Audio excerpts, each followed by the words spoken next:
This meeting will now come to order. Welcome to the March 27, 2025 meeting of the Raleigh Historic Development Commission's Certificate of Appropriateness Committee. My name is Wes Tripp, and I am chair of the committee. The COA committee is a quasi-judicial body governed by North Carolina general statutes and the city's Unified Development Ordinance. We are authorized to hear requests for certificates of appropriateness, which is why you all are here today. We'll begin first by allowing my colleagues to introduce themselves. We'll go down the line. Just state your name, highlight your relevant experience, please. My name is Melissa Todd. I'm a licensed architect. I have a small practice here in Raleigh, but the majority of my work is on historic properties in San Francisco, and I also teach a design studio at NC State. I'm Lauren Woodard. I'm an architect here in Raleigh. I live in East Raleigh, and I currently work a lot on historic properties and also institutional structures. Again, my name is Wes Tripp. I am an attorney here in Raleigh. I am Rob Allen. I'm a resident of the Boylan Heights Historic District, and I work as a project manager with an architecture firm here in Raleigh. My name is Jordan Ryland. I'm an architect here in Raleigh, resident of 15 years. Next, I'll ask staff to introduce themselves. Good evening, everyone. My name is Colette Canane. I'm a senior preservation planner. I've been with the City of Raleigh for 7 years, and I have a master's degree in historic preservation. Hi, my name is Erin Morton-Pugh. I'm the other senior preservation planner with the city. I've been here for 5 years now, and I also have a master's in historic preservation. And Molly? And I'm Molly Gross, attorney to the board. All right, first up, we have approval of the agenda as published. I'll entertain a motion. Motion to approve the minutes? Agenda. Or agenda, excuse me. Getting ahead of myself. Yeah. Motion is made and seconded to approve the agenda. All those in favor say aye. Aye. Any opposed? Motion carries unanimously. Next, we're moving on to the minutes for the February 27, 2025 meeting. I'll entertain a motion to approve the minutes as written. So moved. Is there a second? Second. All those in favor say aye. Aye. Any opposed? Motion carries. Staff, can you please inform us of any minor work reports done in the last month? Yes, there were 7 minor works approved in the last month. And as a general reminder, the addresses, application numbers, and a brief summary of the project are all listed in the agenda, and applications can be viewed on the city's website. Thank you. All right, next I'll provide a brief opening statement about the hearings today. In hearing cases, the committee conducts a quasi-judicial evidentiary hearing. That means this is like a court hearing. State law sets specific procedures and rules concerning how this committee must make its decisions.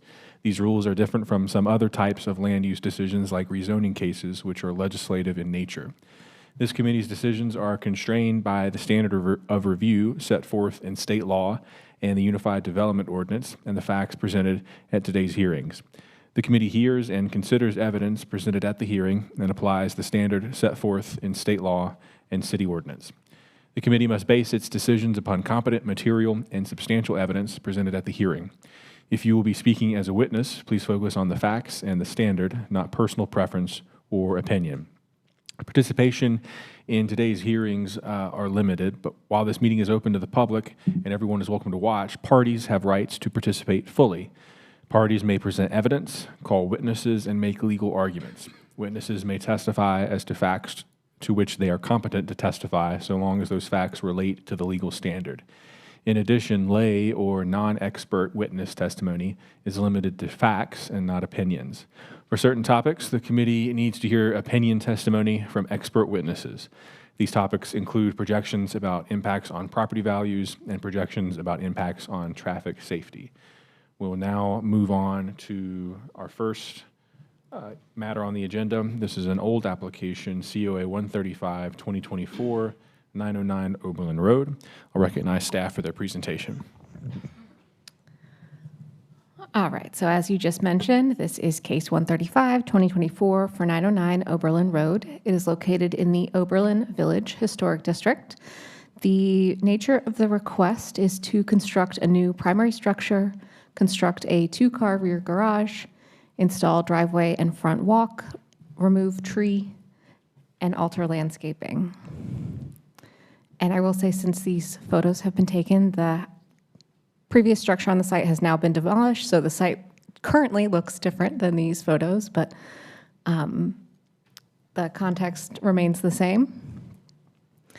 The abbreviated summary of staff concerns are built area and built mass, congruity for a rear parking area, sided front railings, vertically oriented lap siding, the garage, square and undersized porthole type windows, fenestration pattern, and a full glass front door.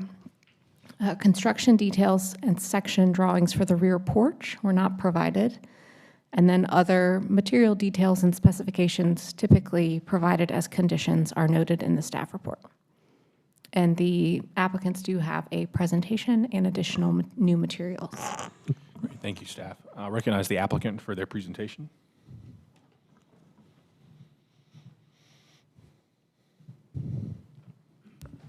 Good evening. I'm Diane Becker, attorney for Copper Builders, and Mr. Walker will be presenting on their behalf. All right, Mr. Walker, please raise your right hand. You solemnly swear or affirm that the testimony you're about to provide is the truth, the whole truth, and nothing but the truth? I do. Great, thank you. You may proceed. Thank you, members of the commission. I will try to make this as brief as possible because when we left the meeting last month, we were down to the parapet wall on the second story and trying to group the windows together.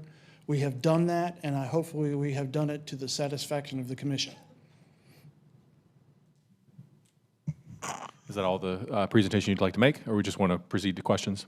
I'll proceed to questions. Okay, all right. Well, before we do that, I'll open up the floor to any members of the public who'd like to provide comment on the application.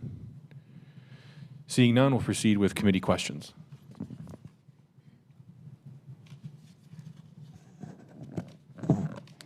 Good evening. Thanks for the revised application. I think you did just about everything we asked you about. I think it has a lot more congruity with other example relevant structures in the or nearby or in the district.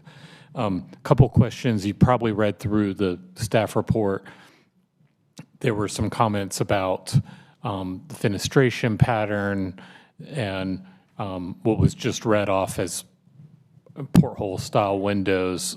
There's several just kind of, I think, big picture, the fenestration generally looks good, but there's several small outliers I just wanted to talk through. So on the front elevation, there's two square windows. Yes. And then on each side, it looks like in kind of like the gable end, there's maybe a square window, and then on one of the gable ends or sides, there's a little bit of an odd pairing where there's like a picture window that's vertical, kind of like a casement style, and then there's a double hung that seems to be molded together. And I guess my question is, like, in that case, why not just have two mold together double hung windows? If that's the wish of the commission, that's not a large change. We can do that. Well, let me frame it a different way. Is there a compelling reason to have them? On the interior, we were just trying to keep one sheer window and then having a double hung later Okay. to allow some airflow. Okay, and the staff report, and then if we move to the front where there's the two, I mean, the front is very symmetrical. I'm appreciative of the way that that you've updated that elevation. Dormer looks great. Thank you for, hearing us out on that. And I think the relevant examples there are applicable. Are really good and consistent with the district. The two square windows towards the outside of the front elevation, the staff report mentioned that at least the tag that's on that suggests it's a single pane window. Is that, I can't imagine that would be your intent, but I did want to ask about that. And that was in the staff report's summary of concerns. I am sorry, I'm looking at it right now to see if I can determine That's okay. that. Well, let me try going at it this way. Is there a concern with the detailing as it stands now?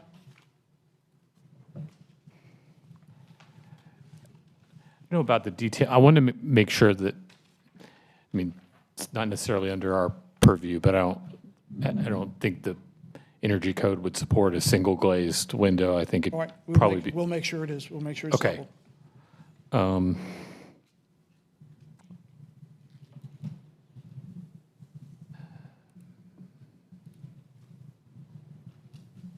And then last question is from me is that I noticed, and forgive me if it was this way in the prior application, in the staff concerns, the last, or maybe one of the bullet points here was about a walled-in front porch. Was that way previously? Okay, It was. all right.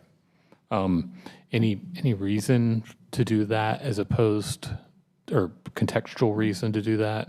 It was really more than anything, it was to help have a kind of a spatial barrier since the house is, relatively speaking, closer to the road.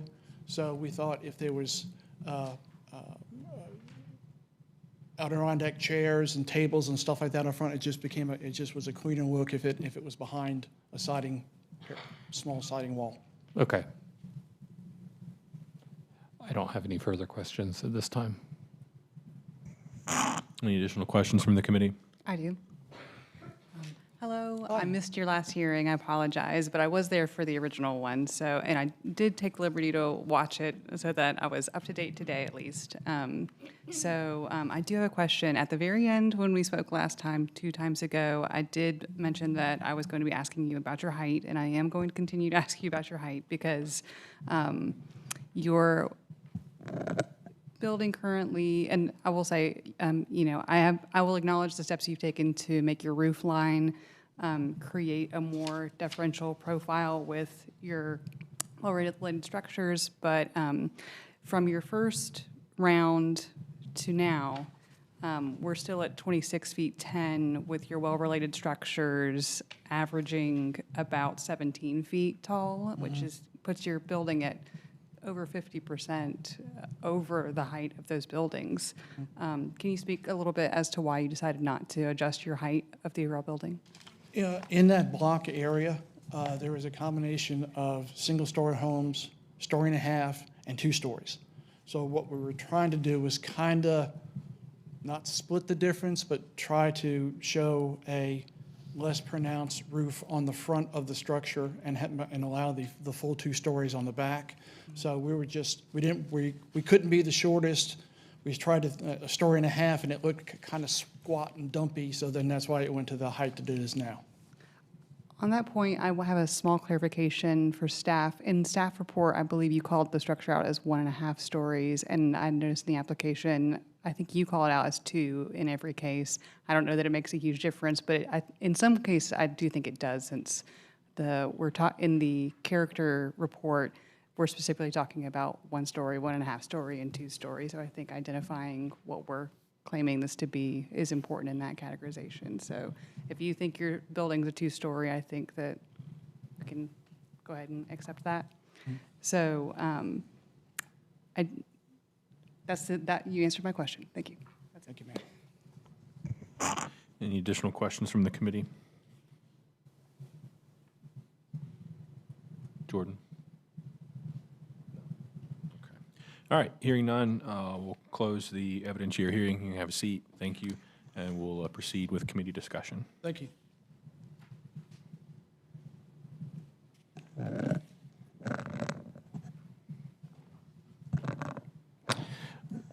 I know you weren't here during the last hearing, Lauren, but we had a lot of discussion, and I know, and I would like Melissa's input on this because we talked a lot specifically about the height and then the reconciliation of forms and mass from the street, and Lauren, one of the sort of concessions the applicant made, they had tried to keep the height down by having more of like a parapet type volume towards the back, but because of the placement on the site with relation to the road, it was very obvious that you would see that form. And so I think we were generally in agreement as a commission that was not, there were not nearby and well-related structures.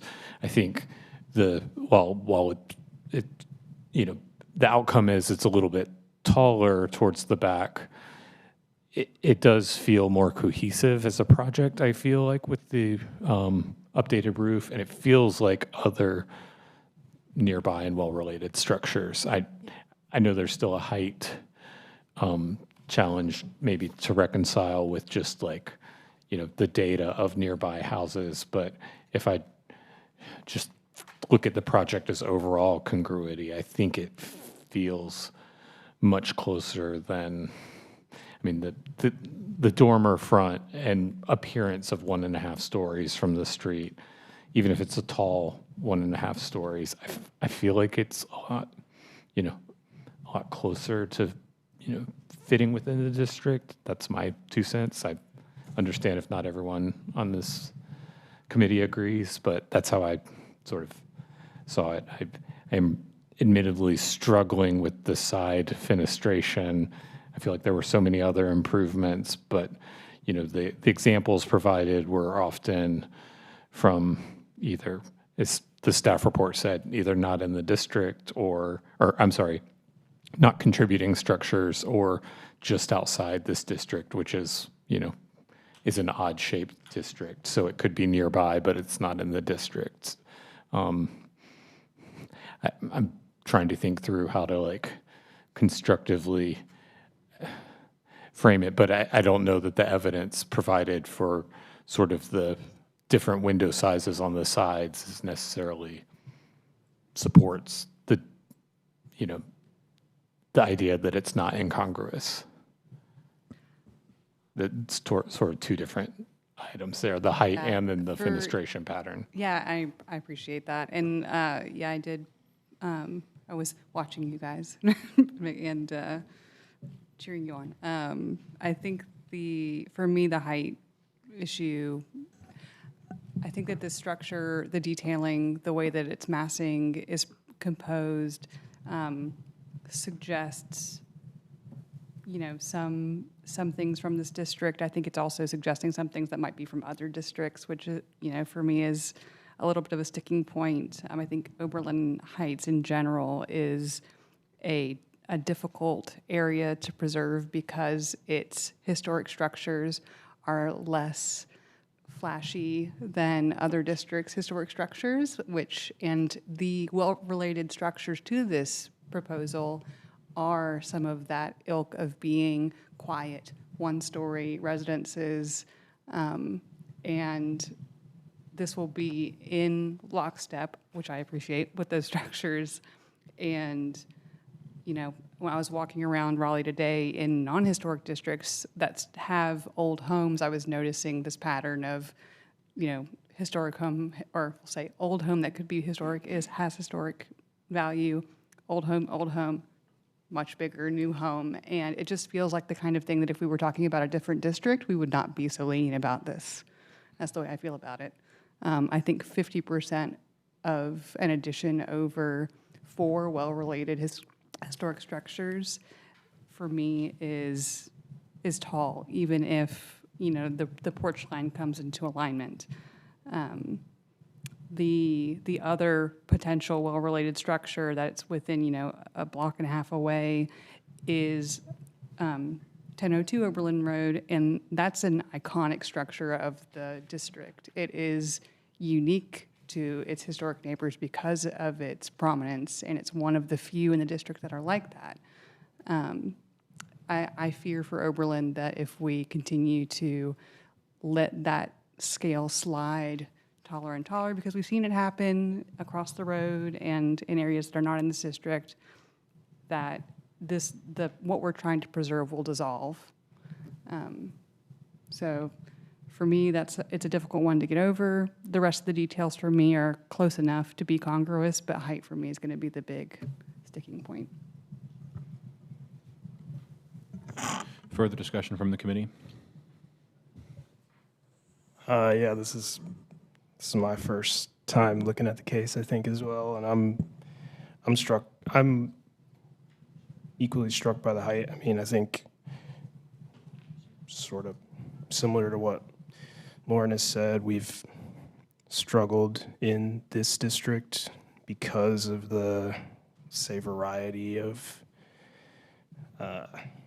archetypes that exist. I think there are a number of outliers that are often used to justify height, although we've had very few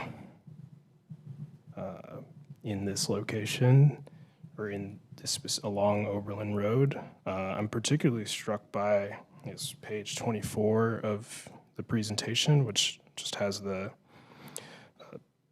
street view facade of the 3 adjacent houses and isometric view of all of those as well. And it's just, you know, it's funny, they do all sort of ever so slightly get taller while retaining kind of the same visual language until you get to the proposed project, and then it's a really kind of jarring step up in scale from the 3 that precede it. I know that maybe not in this district, but we have deferred or rejected projects for being outside of that 10% height, in excess of that 10% sort of rule of thumb in the guidelines. So I think a lot of the other staff concerns are valid, but you know, before we can even get to those, I don't know if I can get past this one.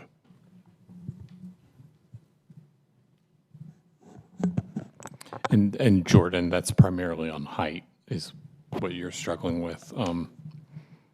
You know, I think because if you know, it's sort of matching the. There's another really good diagram, page 20 of the materials. It really does a good job of matching sort of the relationship to the street. I think the other, you know, like for good or for ill, those 3, you know, 903, 905, and 907 are really the nearby well-related structures to this one. And in many ways, it matches them in pretty much every way as far as its siting in relationship to Oberlin Road. I think, you know, there's a staff concern about built mass, which I didn't see, or maybe I couldn't find the analysis comparing the other ones, but all those other things being held equal, this one just presents so much larger and taller, partially because of its relationship to the street, being kind of similar to the other ones, but also partially because it just is so much larger and taller. A question for staff. You know, the typically well-related nearby buildings, can you remind me, like what's the range of that? Like what's the scope of something that's well-related nearby? So the official definition that's included in the design guidelines is structures within 1.5 blocks. Contributing structures within 1.5 blocks is considered a well-related building. For Oberlin, because Oberlin is so small of a district and it doesn't present as, you know, straightforward blocks like Oakwood, for example, or Boylan Heights. So in previous applications, we have kind of expanded that to be more than 1.5 blocks because, you know, some sections do not have surrounding blocks of contributing well-related structures. Follow up to that, 1002 Oberlin Road, is that a contributing structure to this property? Yes. Okay. All right. 1002 Oberlin Road, I'll notice 29 feet-ish. And this proposed project is shorter than that. And, or I get, yeah, shorter is the right adjective. So this proposal is within, I mean, it's shorter than a structure that is within well-related nearby structure. Yes, it's taller than the 3 adjacent structures next to it, but a block and a half down the road, it's shorter than that structure. So for that reason, I understand the rest of the committee's concerns about height, But when we're looking at what the legal standard is, it's going to be difficult for us to say that height, that what the application has presented to us is not congruous with the neighborhood.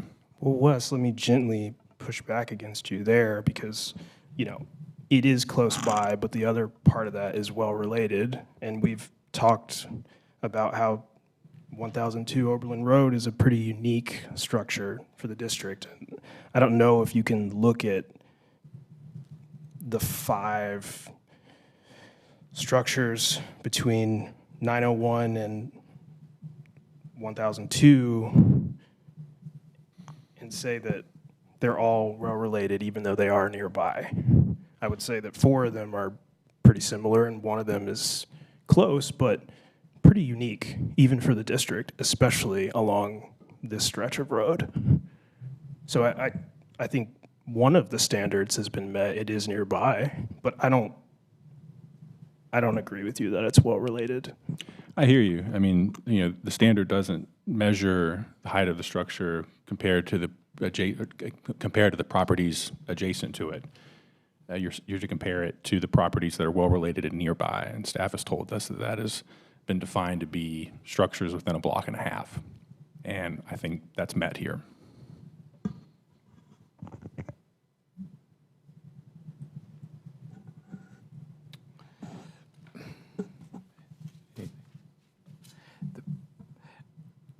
You know, just hearing this discussion, there's the sort of micro context. There's some things that we're not looking at or that are not necessarily part of the dialogue, and I'm looking at application page 21 that compares what we're discussing, the nearby and well-related structures. It shows several adjacent or nearby structures, 1002 and 1015 Oberlin are both taller than this proposed structure. They do also have a grade change, you know, from the street up to them, so they are actually quite a bit taller, you know, if you include sort of the grade and your eye level. I know that's not necessarily, you know, what we're measuring, but if you look at to Jordan's point, that street view, this house, the proposed design does very much pick up on sort of the language and I guess, you know, topography context of the houses to the south of it, 907, 905, 903, all which are almost flat with the sidewalk or even maybe slightly below with just a couple steps up. And so I think as far as well-related goes, it is, I mean, the application even shows that it deviates very much from those that are near it. So I'm not saying I entirely disagree with you, Wes. I'm somewhere in between on it because I'm with Jordan on the well-related. I agree with you that it's nearby. I think the well-related structures are the ones immediately south of it that I mean, some of the context studies, and Jordan pointed out the elevation studies on slide 24 of the application. I mean, it does not look, it looks well related in style, but it looks like it's overwhelmingly taller. All right, let's see where we are. I'm a yes. Rob, where are you at right now?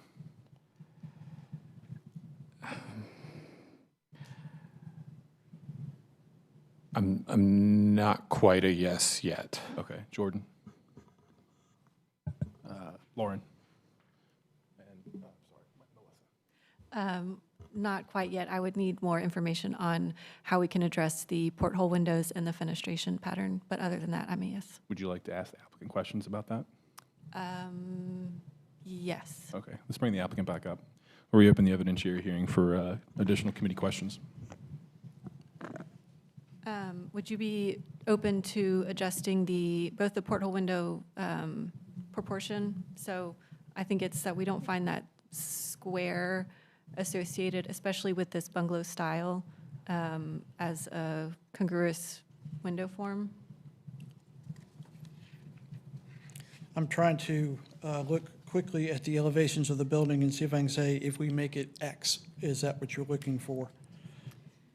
I got one here, thank you.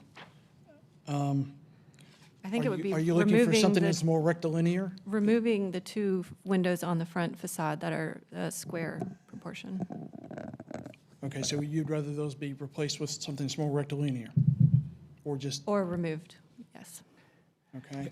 And if I can help on this aspect, on slide 22, you have several, it's actually about roof shape, but you've got, I'm pointing to that slide because there's several examples there, and it does appear like on the consistent thing I'm seeing is that on a front elevation in this district, the windows typically fall, if there's a front porch, the front-facing windows typically fall beneath the front porch. That, feels consistent in all of those examples, with the exception of this proposed design where the two square windows fall outside of the porch roof. So I think we're struggling to see, a common thread with just the porthole windows, not, the overall front elevation looks very similar to these otherwise. As a condition, we can change the square windows to rectilinear windows? If that's what the commission is asking for? If there's evidence supporting either square windows or, I'm just quickly looking through your application, but I don't see other examples in the district of windows in the front elevation when there's a porch and they fall outside of it. I think that's the thing that seems incongruous if I'm just looking at like, you mentioned bungalow style, Melissa, and I think all the examples are in the application, but they just aren't consistent with showing like a square window outside of the footprint of the porch. Okay, Sorry the one that to I'm jump looking in at- on it, but The one I'm looking at is on Van Dyke, but it is under, okay? Modern technology. We can remove the windows. okay. We'll remove the two square windows. Any additional questions related to the windows? Not, Sorry, go ahead. One more concern, the three windows in a row. I'm not sure which elevation this is, but I don't see any evidence to support that exact window patterning, and it feels, You mean on the front facade? no, on the side. Okay. I think we were asked to, on the right side or the left side? Believe it's the left side Left side, elevation. I'm sorry to jump in, Melissa, but I had the elevation up. Oh, I'm sorry. I was thinking horizontally, not vertically. I apologize. Then I believe we could, I'm looking for a suggestion from the commission that you may want to see. My initial reaction would be to take out the middle one and have the two.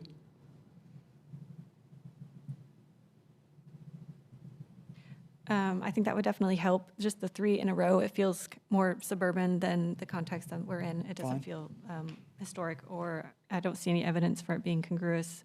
I think removing the middle one would help. Okay? We can make that a condition of the approval, assuming there is one. I apologize. Any additional questions related to the windows? All right, you've heard the discussions about height from the table. Do you have any comments or response to those? As we said before, there are, that showed up on the documentation, we have the three houses that are nearby that are at or higher than what we have here.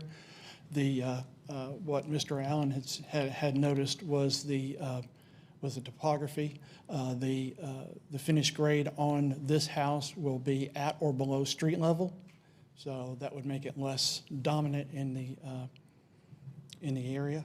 And we just feel like taking it and changing the front roof elevation for it to appear more story and a half in the front and changing the parapet wall and grouping the windows together, which is what we were asked to do. That's what we did. We're not the tallest, we're not the shortest. If this application were deferred, would you come back with an application that would address height concerns, or would you prefer to stick with the application as presented? I guess it would be trying to understand what the commission is looking for. If you're asking us to take this building to 18 feet tall, no. Yeah, my understanding is that it seems that the desire of the commission is something within 10% of 18 feet. Looking at the properties that are adjacent to it. Right. That seems to be my assumption of what would be acceptable. That would make it about 20 feet tall. That's our kind of a radical change from where we are. I'm sorry, I don't remember us having a discussion of being concerned with the height of that building at the last meeting, but can we get it down to 20 feet? I don't think so. Thank you. Any additional questions? I think the only way to get it to 20 feet is if we take the square footage and it gets shorter and deeper, but as it stands right now, that's a fairly radical change, given the fact that there are representative houses in the area that are taller than this house. Any additional questions from the committee?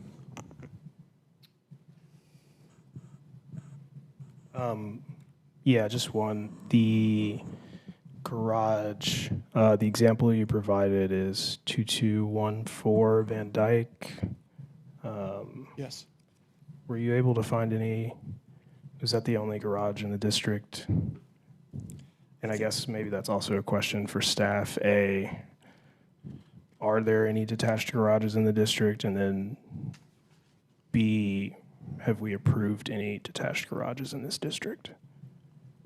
It's my understanding from our first report that there were several listed in the first report that had detached garages in the initial report.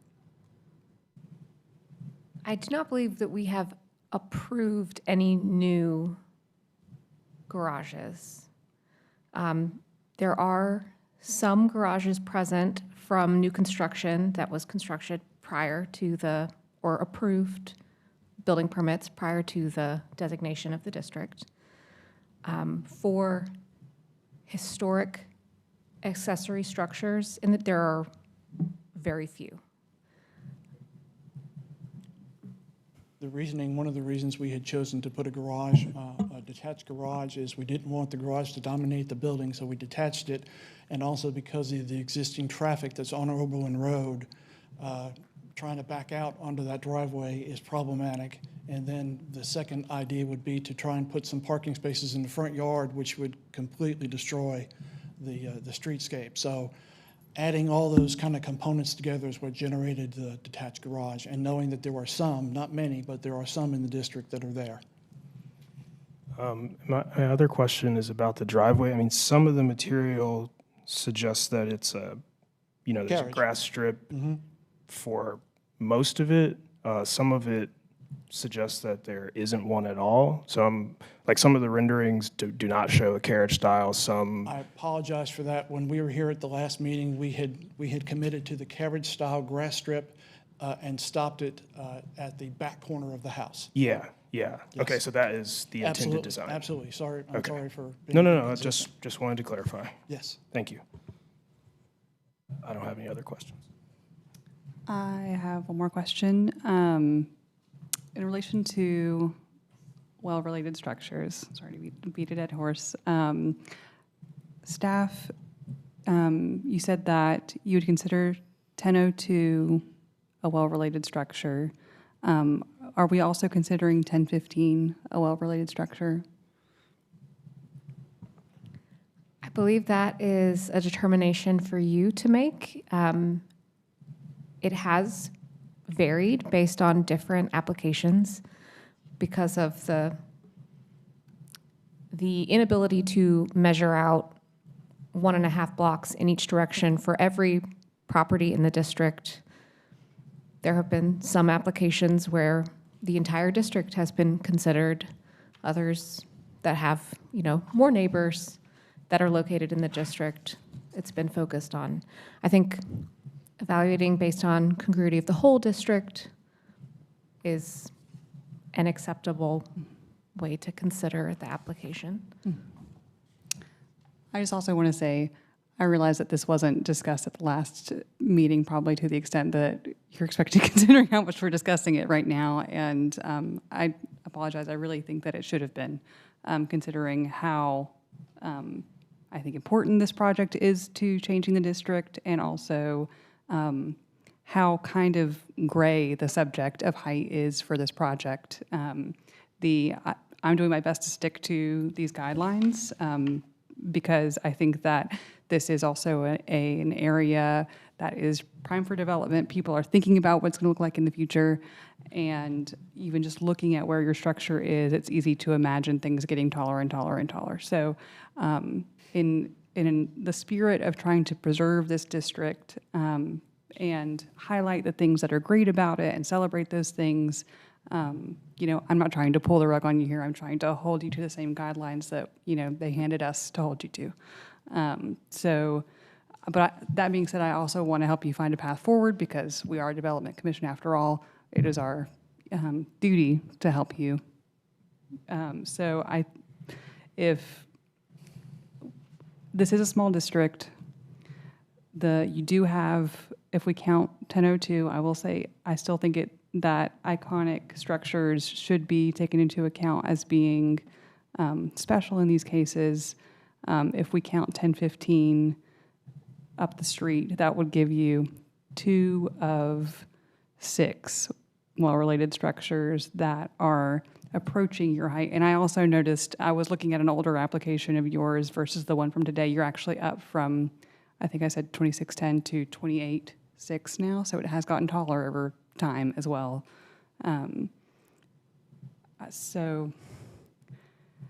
One of the things we got taller for was when we were here last time, the commission was asking us to readjust the front elevation trying to do some magic with the parapet wall. So, And I appreciate your pitch changes on the sides too, and taking that into account. I really do think it makes a difference to the presence of your structure.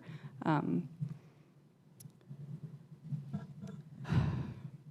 will note that on slide 3, it looks like the proposed grade is 2 feet lower than street level. Is that yes, reflected in the height calculation?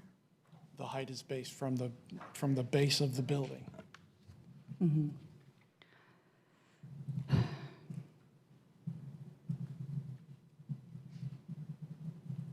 Yeah, I feel like it would be easier for me if your next house over was also one of those taller ones, but then the next well-related house between you and 1015 is also a bit low. So it's like, we're going to have the low, then it's going to go you, then it's going to go low again, and then it's just one of those things where I'm trying to find a way that it makes sense, and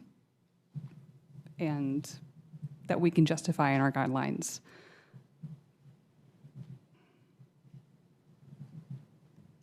But Wes, you feel like we've got it with well-related. Yeah, I do, and I want to clarify, just ask you, you're talking about 1002 and its special uniqueness. Does that mean you're not considering it as a well-related nearby structure just because it's special and unique? No, I just wanted to say that. Okay, all right. Yeah, I mean, the standard, for height, it has to be within 10% of well-related nearby structure. We've been informed that that's generally been understood to be within proper structures within a block and a half. However, there's been other cases in this district, given its unique shape, that a proposed project might not have any contributing structures within a block and a half, and then we're looking at the district as a whole.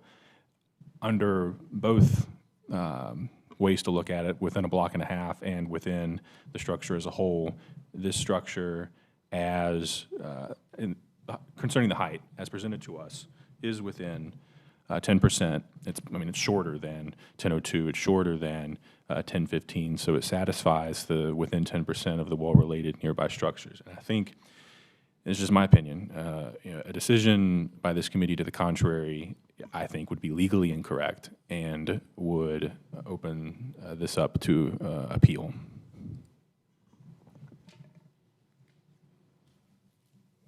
We're still in discussion, right? I mean, are there any additional questions for the applicant? Should probably close the. Yeah, seeing none, we'll close the evidentiary hearing, move back into committee discussion. Thank you. Have a seat.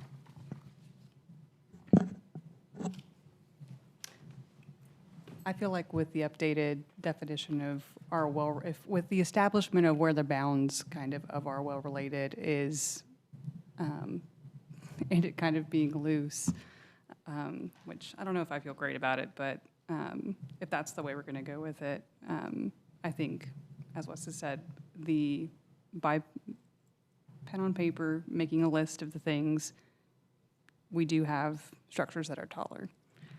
Again, I do think if this was in a different district, in a different situation, we'd be in a more straightforward scenario, but. Yeah, I mean, the alternative of it being when there's a new house, there's a square footage in mind, and the applicant, mentioned that. So, I mean, the alternative of covering the lot with a shorter structure, I know then we could have a, discussion about the relationship of built mass and area as a result of that. But it's not a better, more contextual outcome, not a better environmental outcome, not a, better use of resources. And I don't think that becomes more congruous, even if it resolves, say, the one issue of height. I mean, for me, the applicant has mentioned they're not substantially backfilling this grade. It does have it isn't a natural low spot in this immediate vicinity. So the subject of height, I think, is downplayed a little bit by the physical location. I think with some of the, fenestration concessions that the applicant suggested they were willing to make, I think I could come around on, feeling that this is, approvable with conditions. Okay. But Jordan, have you updated any of your thoughts?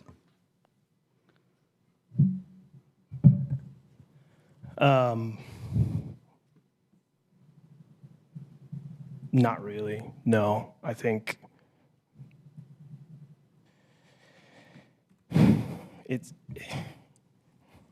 yeah, it's,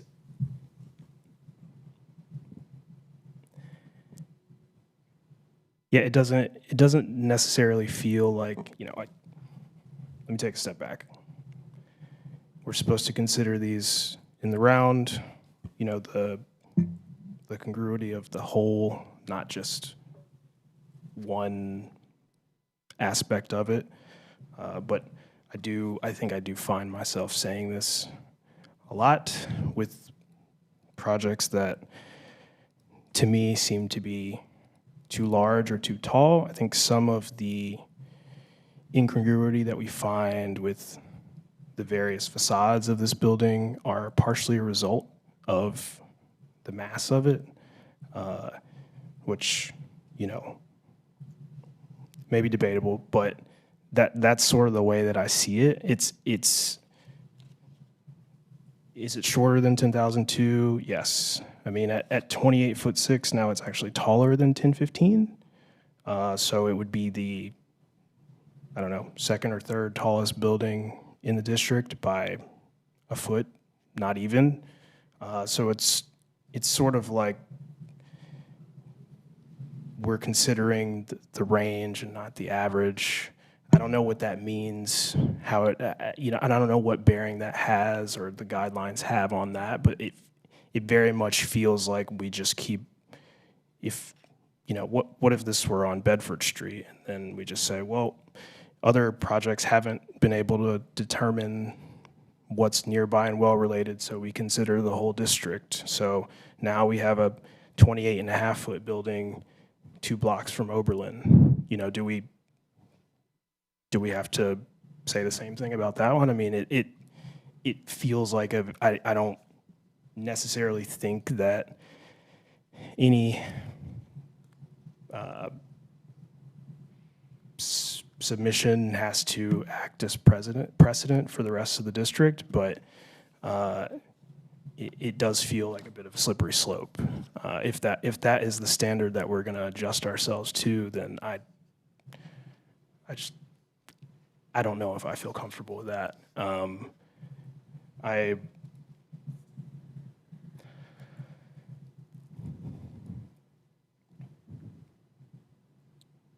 Yeah. That's really all I have to add to it. Any additional discussion from the committee? Melissa? Lauren? Rob? Did you have some potential conditions drafted up based on discussion? I think I could make a motion. Okay. I move that based on the evidence provided within the application and the staff report, as well as the testimony provided during the evidentiary hearing, that the application be approved with the following conditions. One, that the tree protection plan be implemented and remain in place for the duration of construction. Two, that the fiber cement or composite elements be painted and installed with the smooth side facing out. Three, that the metal roofing have flat pans with no striations or ridges. Four, that the porch screening material be installed on the interior side of the railing. Five, that the following fenestration adjustments be made. 5A, on the front elevation, that the 2 square porthole windows be removed from the design. 5B, left side elevation, that the 3 individual vertical windows become 1 window. 5C, left side elevation, that the mold together second story windows indicated as picture windows become double hung sash windows. 6, that detailed drawings and/or specifications for the following be provided to and approved by staff prior to the issuance of the blue placard. A, eave and soffit details. 6B, window trim details. 6C, exterior door specifications and section. 6D, front step railings and column details showing both elevation and section views. 6E, rear porch railings and screening section. Condition 7, that the detailed drawings and/or specifications for the following be provided to and approved by staff prior to installation and construction. 7A, porch floor finish specification and color. 7B, asphalt roof specifications. 7C, paint and stain swatches from the paint manufacturer. 7D, garage door specifications. 7E, house numbers and all other exterior elements not included in the application. All right, motion's been made to approve the application subject to the stated conditions. Is there a second? Second. Any discussion or debate on the motion? Hearing none, the question before the committee's approval of the application subject to the stated conditions. All those in favor, please raise your hand. We have 3, and then all those opposed, please raise your hand. All right, we have 2. Do you have that for the minutes? I do. Okay, great. All right, it's a 3-2 vote for approval. Congratulations. The decision will be final after next month's meeting when the minutes are approved and signed. Thank you. All right, thank you. Rob, would you mind repeating your 5AB, just the ABC? Yeah, there are adjustments to the window fenestration. A was the removal of the porthole windows on the front facade.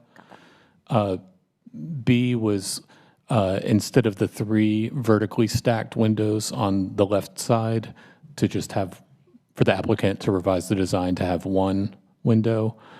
And then 5C was on the same side on the second story to just second story just to have double hung sash windows consistently across the second floor. Hope that's acceptable to you. Yes. Thank you for working with us on that. So good luck with your project. Thank you. All right, does anyone need a break? Are we ready to proceed? All right, we'll take a 5-minute recess.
proceed with our next application. This is the first application on the new applications agenda. This is COA 16-2025, 905 West Lenore Street. I'll recognize staff for their presentation. Hello. As you just mentioned, this is case 16-2025 for 905 West Lenore Street. It is located in the Boylan Heights Historic District, a general HOD. The nature of the request is to remove an existing rear deck, construct a rear addition with an attached two-car garage, construct rear concrete strip driveway and parking pad, alter site grading, construct rear site wall and steps, construct walkway, and relocate the rear fence. So this is a view of the house from Lenore Street. And taking a walk around the property, this is a view of the west side and the east side, walking around the house. This is the existing rear facade. You can see the deck that is proposed to be removed. The west facade. There's an existing parking area, the existing fence and parking area, rear yard. This is a view of the rear yard driveway from the alley. And again, the alley looking towards the rear yard. The summary of staff concerns are the increase in built mass, the congruity of a two-bay garage, and generally material details and specifications that are typically provided as conditions. The applicants do have a presentation. All right, I'll ask the applicant to come forward, please. Thank you. My name is Ben Kuhn with Ragsdale Liggett, 2840 Plaza Place, Raleigh, North Carolina. I'm here on behalf of both the applicant and the property owner. The property owner is the Revocable Living Trust of Francis J. Sheets and Kimberly DaCosta. I have here with me today the co-trustees, Kimberly DaCosta and Mr. Frank Sheets, and they would probably need to come up here and get testified. They are the co-trustees of the trust. They live in the house that the trust owns. That's before you for the COA proceeding. All right, yeah, we'll go ahead and have them up and just have them introduce themselves, and we'll swear you in. Are there any other witnesses that might speak today? If you would please also come up. Yeah, we can just swear everyone in at once. That's fine. Just ask everyone just to come up to the microphone, introduce yourself, and state your address, please. Kim DeCoste, 905 West Lenore Street, Raleigh. Frank Sheets, 905 West Lenore Street, Raleigh. Mark Jolly, 909 West Lenore Street. Claire Ashby, 906 West Lenore Street. And I'm Karen Polk from 909 West Lenore Street. Okay, and y'all are just neighboring property owners who are speaking in favor or against the application? In favor? Speaking in favor. Okay, all right, that's fine. All right, just please, all of you just raise your right hand. Do you solemnly swear or affirm the testimony you're about to provide on this matter is the truth, the whole truth, and nothing but the truth? We do. All right, thank you. Did you get all those names, or did you? I did not. I missed the middle. Okay. After Mr. Jardy. If you've not already, please just sign in on the sheet up front, and that way the minute taker will have your name for the minutes. All right, thank you. Y'all may proceed.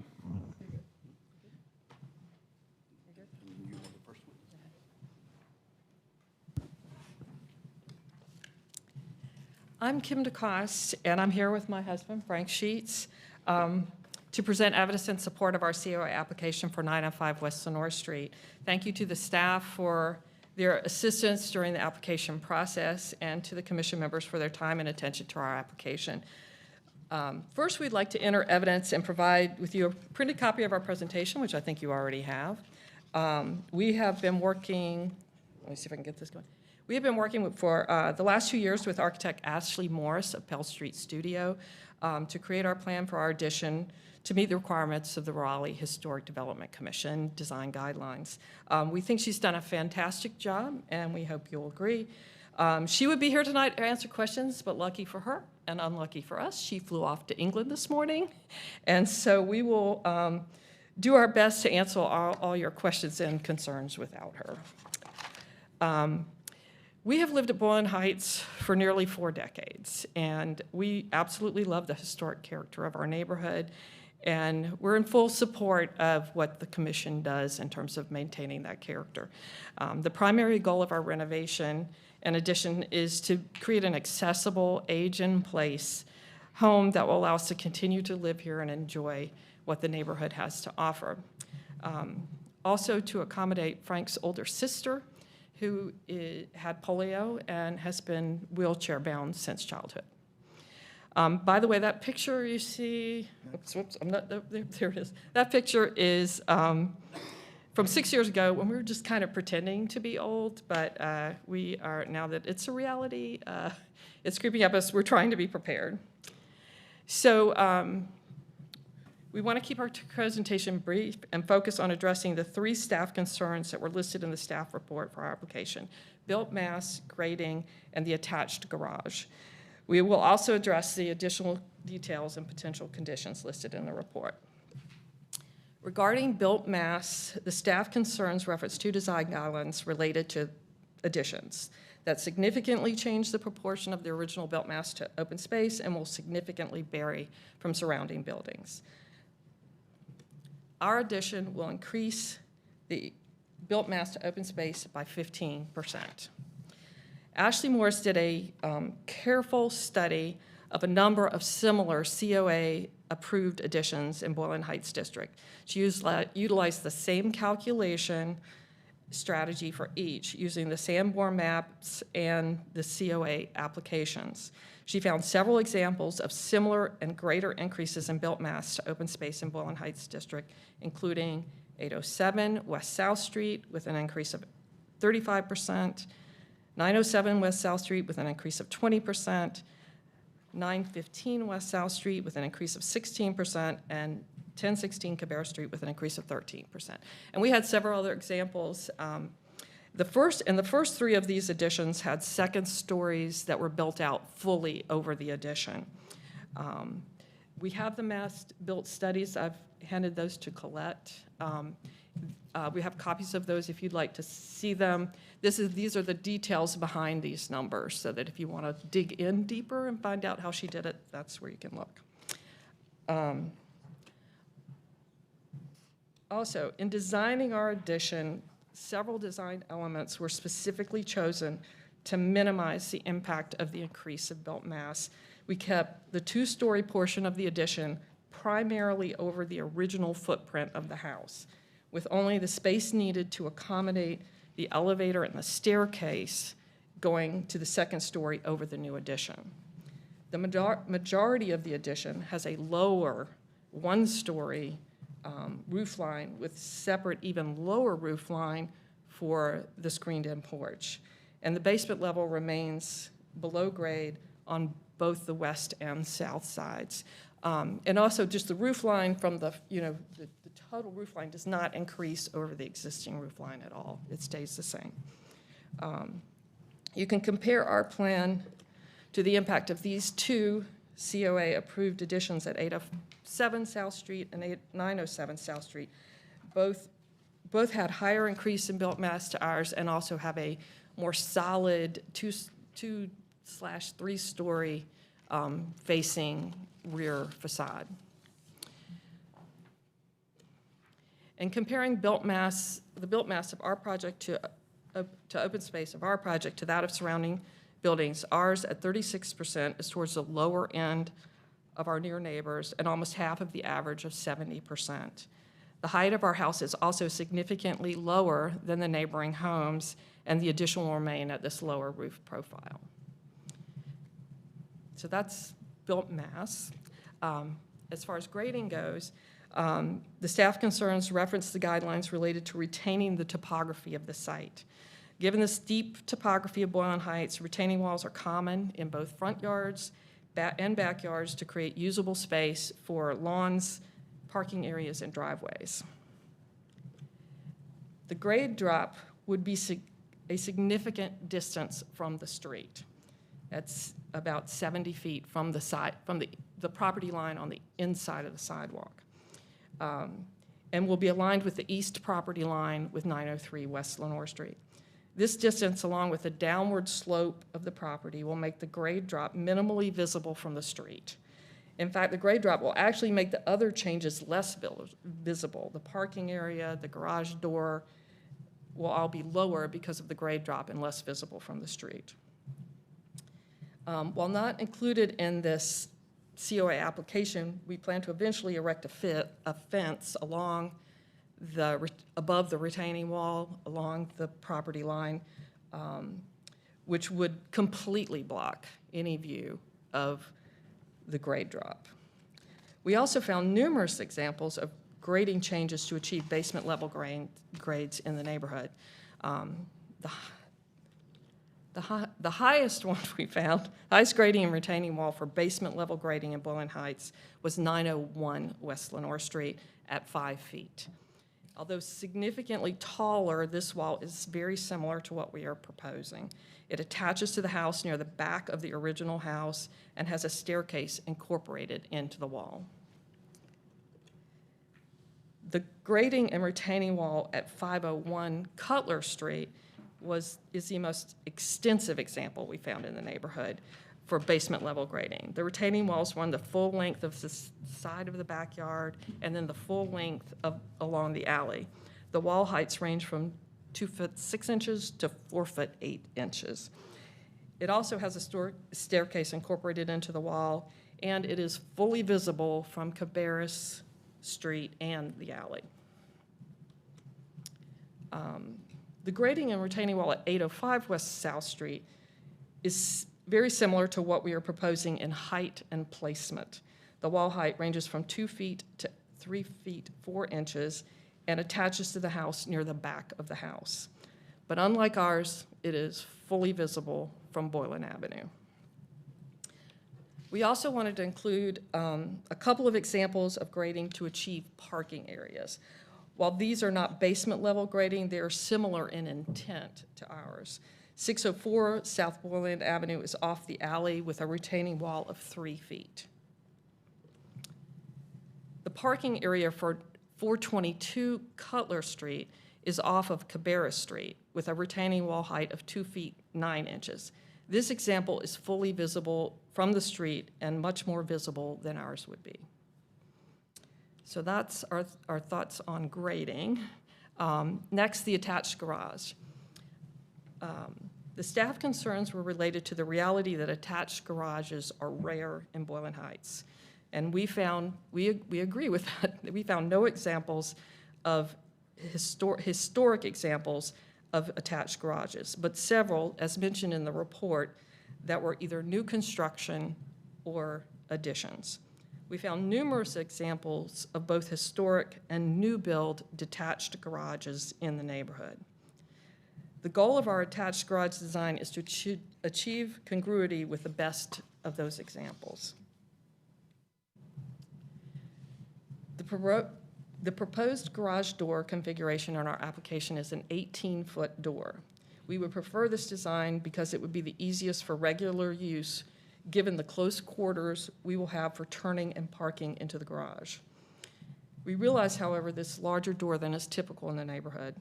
We would make every effort to make the appearance of the door resemble historic carriage-style garage doors as typical in Boylan Heights. Also, because the foundation wall with the garage door will be set back from the original house and the doors will be at the basement level and perpendicular to the street, the door will be minimally visible from Lenore Street and only partially visible from the alley. Again, future fencing could completely block the view of the garage from the street. We've even checked visibility from Cutler Street, and the doors will not be visible thanks to the lower grade and our neighbor's 2 fences and a back screen porch. The garage will really only be fully visible to our neighbors at 903 West Lenore Street from their back screen porch. And they will have a very good view of it.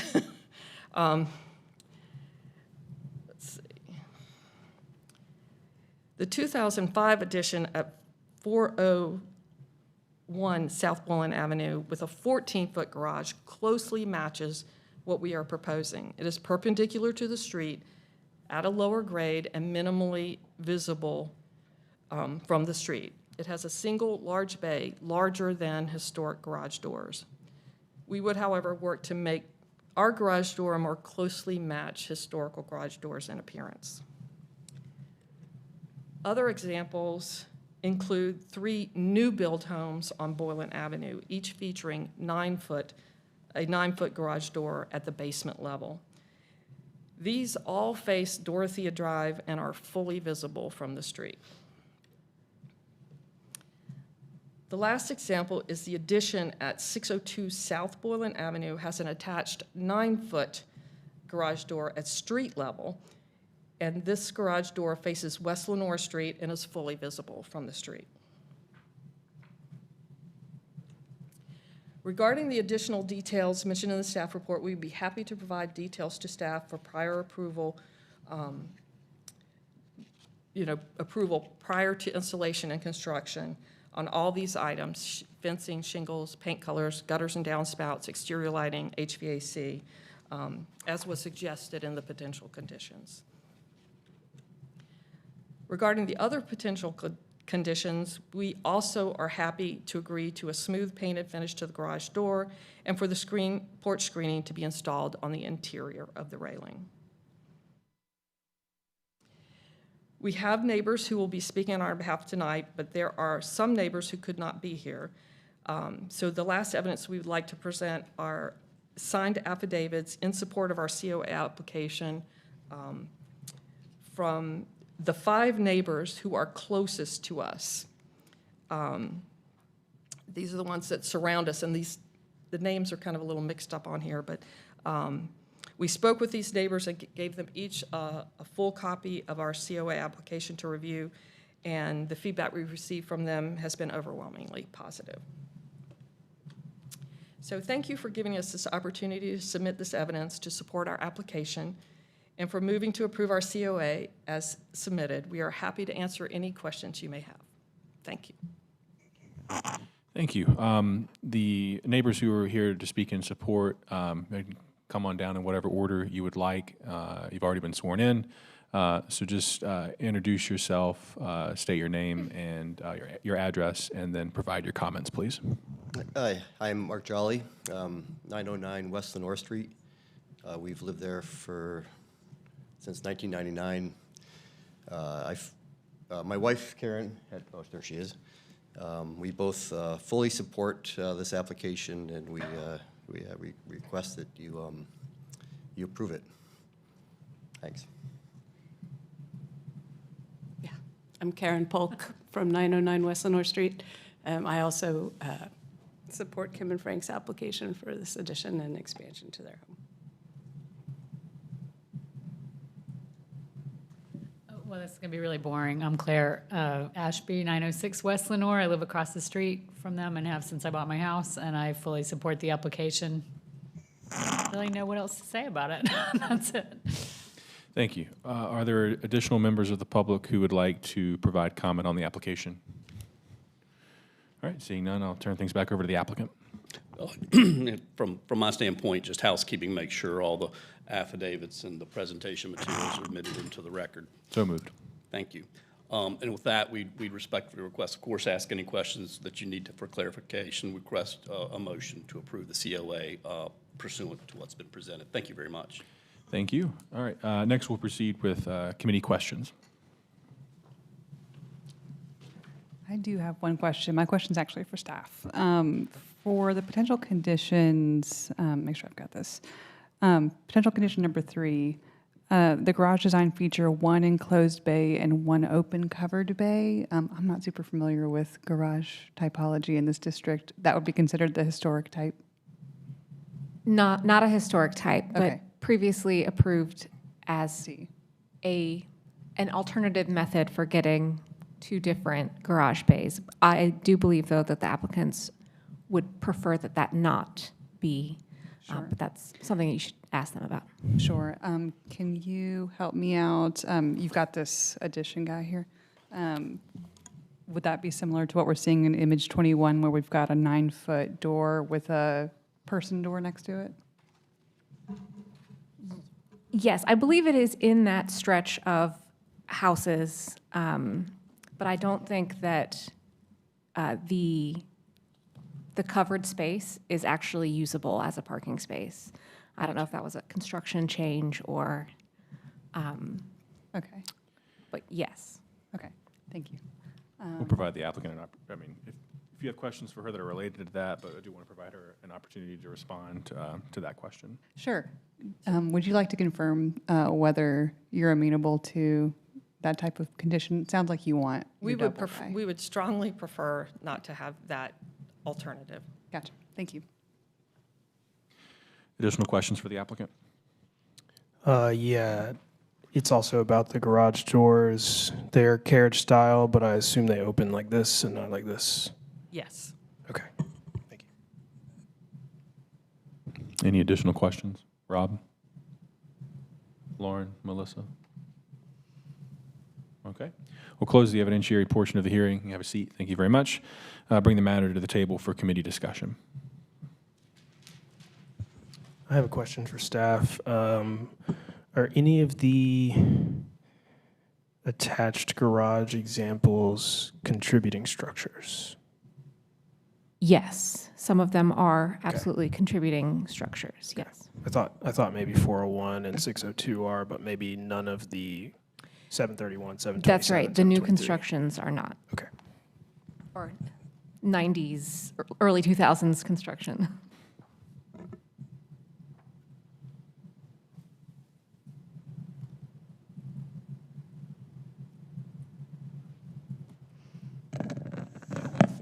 I feel like for having an attached garage, the 401 South Boylan is the nearest example, but I think this will be even, that one's very hard to see. And this one, I think, will be even more discreet because the driveway actually approaches from the alley in the rear rather than from the street. So, I mean, I think they're trying to pack a lot in there conceptually or functionally, but I think it seems to work.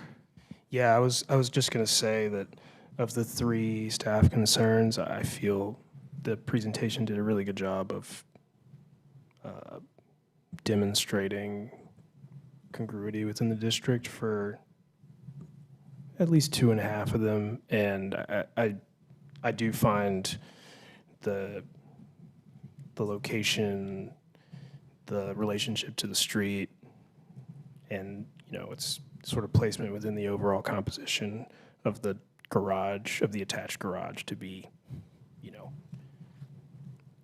within the range of congruity for the examples that they provided in the district. I agree. I think that the responses to staff concerns are very thorough, and just want to congratulate the applicant on a very well-researched application, and I feel good about it. Yeah, excellent application.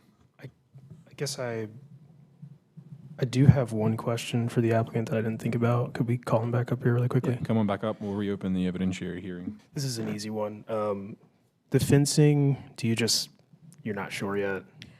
Yeah, part of the thing is we're looking to work with our neighbors at 903 and do a on the property line combined project with them. And so we need to we felt like that would be better addressed in a separate COA rather than part of glommed in with this one. So that's part of it. Okay, thank you.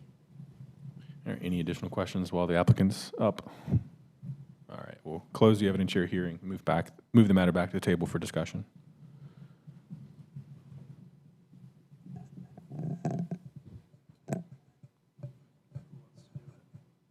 Go for it, Rob. I'll make a motion that based on the evidence presented within the application and the staff report, as well as the testimony provided this evening in the evidentiary hearing, that the application be approved with the following conditions. 1, that the finish of the garage doors be smooth and painted. 2, that the porch screening material be installed on the interior side of the railing. Condition 3, that the garage design, strike that. Condition 3, that the following be provided to and accepted by staff prior to issuance of the blue placard. Okay. Yeah, thank you, Jordan. We'll strike this one. Forgive me while I get my notes in order. Condition 3, we'll start that one over. That the following be provided to and accepted by staff prior to the installation or construction, the manufacturer's samples for paint if it's changing. Condition 3B, manufacturer's specification for roof shingles. 3C, fence design and dimensions if it's changing. 3D, gutters and downspouts, installation locations and specifications. 3E, HVAC and mechanical equipment, if any, location and screening details. And 3F, exterior lighting, if any, installation, location, and specifications. All right, motions are made to approve the application subject to the stated conditions. Is there a second? Seconded. Any discussion or debate?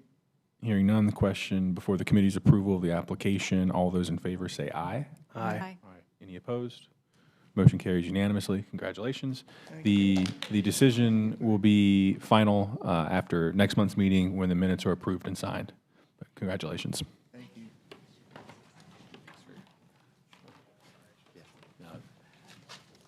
All right, last but not least, the next application is COA 18-2025, 410 Glenwood Avenue. Very nice application. And we'll, in this moment of transition, we'll be at ease for just a moment. Was there something you needed to say, Lauren? Yes, Mr. Okay. Chair, I will need to recuse myself from this next case due to a business relationship. All right.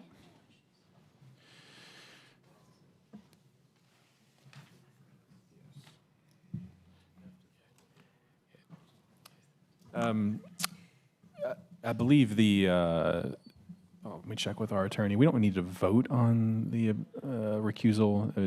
She's noted the recusal for the record, and yeah. Yeah, that's all you have to do. Okay. Yep. All right, I'll recognize staff for their presentation. This is case COA 18-2025 for 410 Glenwood Avenue. This is a Raleigh historic landmark, the former Pine State Creamery building. The nature of the request is to change a previously approved COA, specifically to alter the height of the garage base that was approved. This is a view of the property from the intersection of Tucker and Glenwood. And just walking around the site, continued views along Glenwood. This is a view of the existing rear of the property on Tucker Street. And again,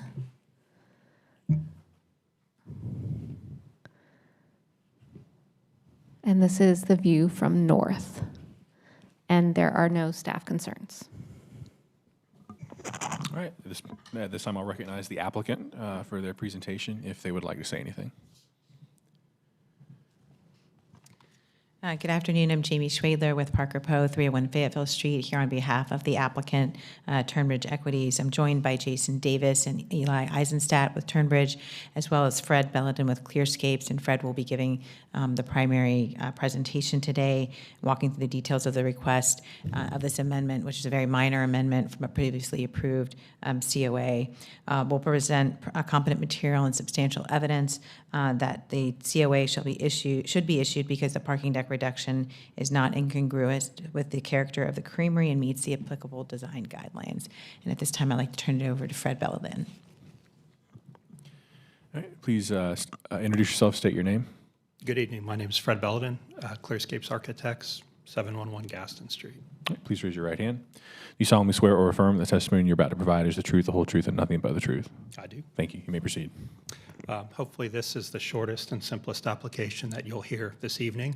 I don't believe that any of you were part of the initial approval that we're referencing, but the property owner has been working diligently to optimize their parking arrangement over the last year or so, and they've been successful actually in reducing the need for one level of parking. So our request today, because it is a massing change, it is before you as a major COA, but it is simply to reduce the height of the existing parking base, as staff noted, by 1 level. The one thing I would like to note is that I believe we have specific feet called out in there, decreasing from 126 to 117. If possible, given that the design is still in progress and structure is being fine-tuned, we would love it to be a plus or minus 126 to 117 as the final structural details are worked out. Beyond that, I'm happy to answer any questions that y'all may have. All right, are there any members of the public who would like to provide comment on the application? All right, seeing none, we'll proceed with committee questions.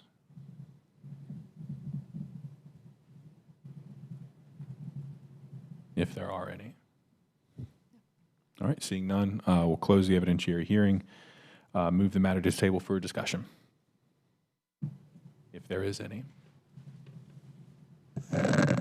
I think we could add include a condition about, the plus or minus request in the height of that change.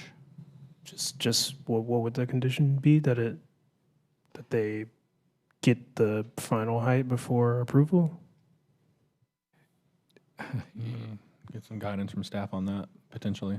I think that's an attorney question. Is the plus or minus potential condition too much of an alternate proposal? Is there a final design there? It would just have to be something that can be spelled out. If you don't think it can be a condition, then maybe we should discuss. Could we remove, just remove the heights? Much of the height language in the UDO is moved to just number of levels. And could we just say, that we agree to remove 1 level and the height is inconsequential? I'll defer to staff on that. I don't see a problem with it. Yeah, I think that sounds reasonable because it's not changing the overall height of the approved structure. It's just a portion of the design. Yeah, it could even be up to whatever that maximum plus or minus they're looking at. Okay.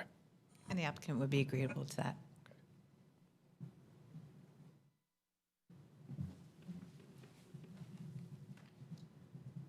Yeah, sure. Any other thoughts? Melissa? Okay. I move that based on the evidentiary hearing provided within the application, the staff report, and as well as the testimony discussed here this evening, that the application be approved with the following condition, that the height not be subject to actual foot height, but just the removal of 1 level. Is that fair language to use? Yeah, okay. That sounds good. Okay. All right. Propose a friendly amendment. Do you want to clarify going from 10 levels to 9 levels? Is that what the... Sure. It's, I feel like it's implied in the application, but from 10 levels down to 9 as proposed in the application. For Molly, can this be a fact rather than a condition? In the decision? Yes. Like, does it need to be a conditioned item? Yeah, Since the request is to remove 1 level. That's right. Mm-hmm. The fact that it's moving from 10 to 9 would be a finding of fact in the decision. Yeah, we could do it either way, or can ask the applicant if they agree with that as well. Sorry to be difficult. Yeah, go ahead. No, go ahead. Would it be possible to open to answer one quick question? Sure. It's technically, and I'll defer to Jason and Eli, 9 levels and 8 levels. It's confusing because the 10th floor level and the 9th floor level are called out in the drawings. Yeah. But either way, we're removing 1 level. I just want to make sure you're comfortable with how you call it. So is the height plus minus just kind of a bit of a red herring for us? It's just that the final heights have not been determined. Right. But also, it's the final structural design. It is, we are removing a full level. It may be 9 feet, it may be 9.5 feet, it may be 8.5 feet once the structure is finalized and worked out. Yeah, okay. So the real request is for removal of the level, whatever the height is, it just is what it is. So we're back on the motion as stated by Rob. Motion's been made to approve the application subject to the stated condition. Is there a second? Second? All those in favor say aye. Aye. Aye. Any opposed? Motion carries unanimously. Right? The application's been approved, will be official after next month's meeting when the minutes are approved and signed. Thank you very much. Thank you. All right, any other business to come before the committee? Seeing none, the meeting is adjourned.